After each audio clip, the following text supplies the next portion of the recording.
आजच सबस्क्राईब करा आणि आपल्या आवडत्या मालिकांचा आनंद लुटा। मार्जरी, मला तुझ्या तोंडून मीराचं कौतुक ऐकायचं नाही, पण यावरती मला एकच मार्ग दिसतोय। मनुष्याला आणि त्या आत्म्याला एकत्र येण्यापासून थांबवावं लागेल आणि त्यासाठी अंबिकाच्या आत्म्याला कैद करणं गरजेचं आहे। मंजिरी, आजवर मी सांगितलं आणि तू केलं, आज तू सांगते ते आपण करू। हाच योग्य मार्ग आहे। त्यासाठी तुला पूर्ण राहिलेल्या अंबिकाच्या वर्षश्राद्धाचा विधी पूर्ण करावा लागेल। त्यावेळी तुला अपयश आलं नसतं तर अंबिका मुक्त झालीच नसती। मार्जरी, त्यावेळेला मला अपयश आलं होतं, पण आता तसं होणार नाही। अंबिकाचं वर्षश्राद्ध पूर्ण करून मी तिच्या आत्म्याला कैद करणारच। बडी,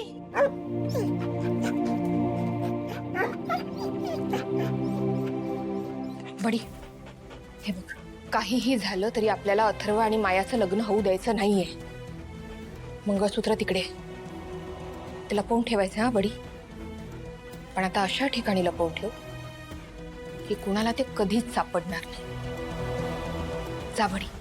थांब बडी,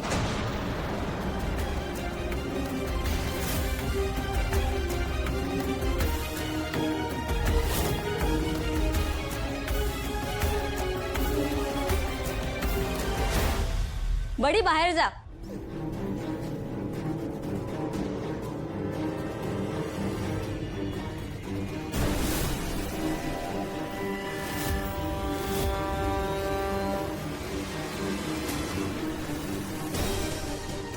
राधाताई, हे काय करतेस तू?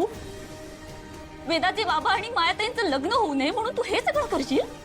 नाही नाही मीरा, फक्त एकदा माझं ऐकून काय घे। काय काय ऐकून घेऊ मी तुझं? मायाताईंना सतत दोष देत आलीस, सतत त्यांच्यावरती आरोप करत आलीस, पण मी नेहमी दुर्लक्ष केलं। पण आता तू अति केलंस ग। काय अडचण आहे तुला लग्नाची? का विघ्न आणतेस तू त्यांच्या लग्नात? हे बघ, मला मान्य आहे आता तुला हे सगळं पटणार नाही, हा? पण आजचे दिवस वेदासाठी हे सगळं ऐकून घे।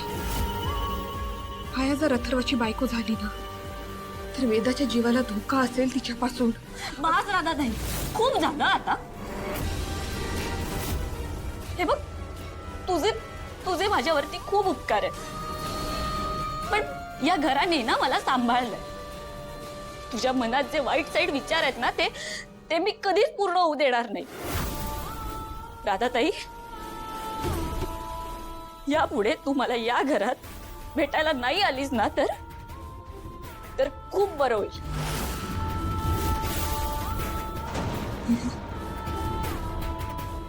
या घराच्या हितासाठीच करतेय सगळं। बास राधाताई, हे बघ, मी ना तुझ्यासमोर हात जोडते। थांबव आता हे सगळं आणि निघून जा इथून।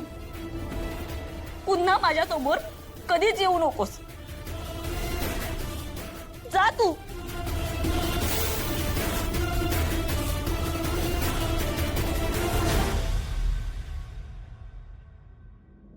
मीरा,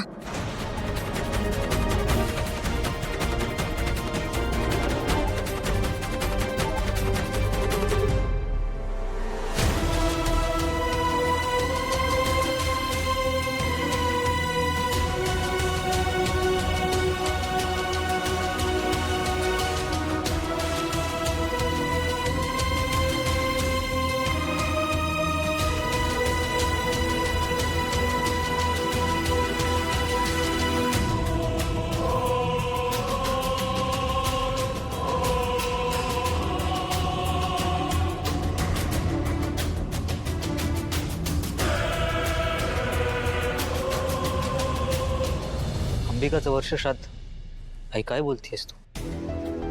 मला एक कळत नाही, अचानक काय सुचलं तुला? अचानक नाही, ही गोष्ट माझ्या मनात घोळतच होती।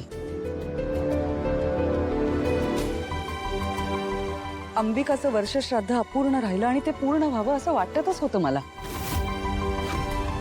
आई अगं आपल्या घरात शुभ कार्य घडणार आहे, त्यावेळी वर्षश्राद्धाचा विधी. खरंय, मलाही हे पटत नाहीच आहे. अथर्व आणि मायाचं लग्न करायचं हे तू ठरवलंस, हो ना?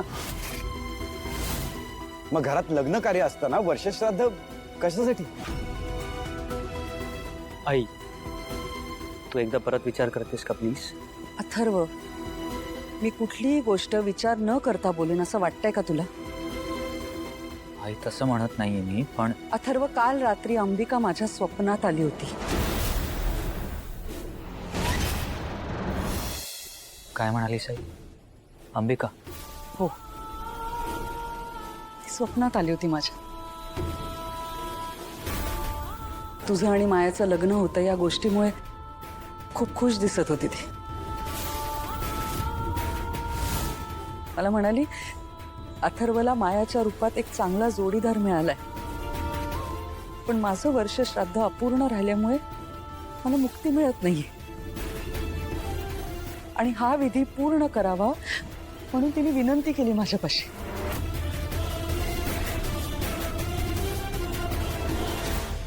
आई, आपलं स्वतःचं मन ही स्वप्न रचत असतं. त्या स्वप्नांना किती इम्पॉर्टन्स द्यायचं हे आपल्यावर असतं. अथर्व, मला मान्य आहे,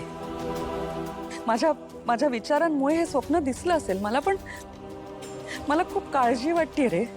मायाच्या रूपात आपल्या घरात नवीन सून येणार आहे.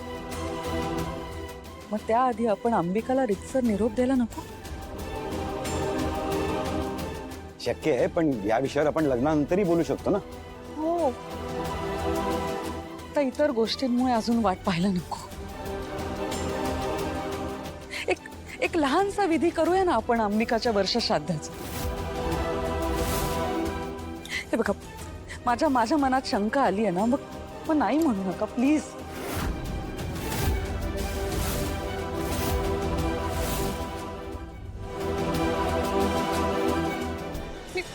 मी हवं तर हात जोडते तुमच्यासमोर, प्लीज नाही म्हणू नका. काय काय करतेस तू? हा, तुला योग्य वाटेल ते कर. ओके?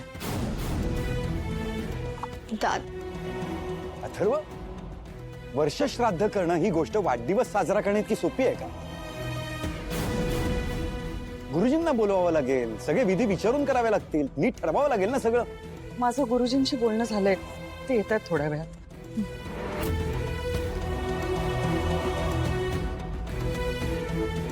सगळ्या गोष्टी तू आधीच ठरवलेल्या आहेस.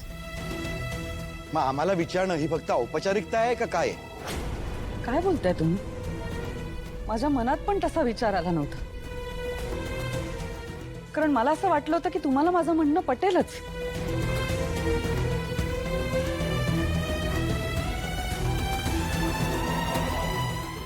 मी गुरुजींशी बोलून पुढचं सगळं ठरवते.